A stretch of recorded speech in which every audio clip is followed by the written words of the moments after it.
പുറ്റിങ്ങൽ ദുരന്ത പശ്ചാത്തലത്തിൽ കേന്ദ്ര എക്സ്പ്ലോസീവ് വിഭാഗം ഇറക്കിയ സർക്കുലറാണ് ഉത്സവാഘോഷത്തിലെ വെടിക്കെട്ടിന് തടസ്സമായിരിക്കുന്നതെന്ന് മന്ത്രി VS സുനിൽകുമാർ പറഞ്ഞു.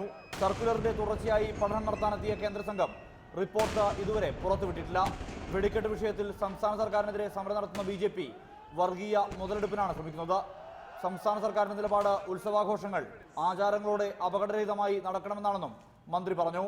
കേന്ദ്രം പറയുന്നു, ഞങ്ങൾ ചെയ്യുന്നു. കേന്ദ്രം ചെയ്യേണ്ട എന്ന് പറഞ്ഞ കാര്യം ഞങ്ങൾക്ക് ചെയ്യാൻ കഴിയില്ല.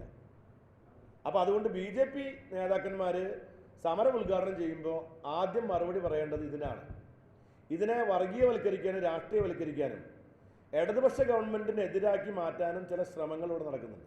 26-ന് തൃശൂർ ജില്ലയിലെ മന്ത്രിമാരുടെ വീടുകൾക്ക് മുന്നിൽ ഉത്സവ ഏകോപന സമിതി നടത്തുന്ന കുടിൽക്കെട്ടി സമരത്തോട് മന്ത്രിയുടെ പ്രതികരണം ഇങ്ങനെ: ഞാൻ ആ സമരം ഉദ്ഘാടനം ചെയ്യാൻ തയ്യാറാണ്. എൻ്റെ വീട്ടിലെ സമരം അവർ സമ്മതിക്കുകയാണ് 26-ാം തീയതി ഞാൻ തന്നെ ഉദ്ഘാടനം ചെയ്ത് കൊടുക്കാം.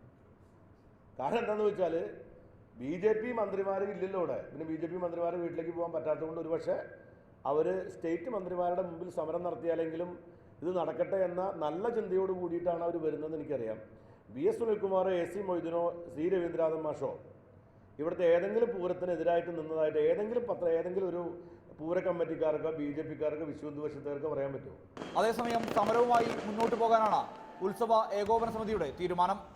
റിപ്പോർട്ടർ, തൃശൂർ.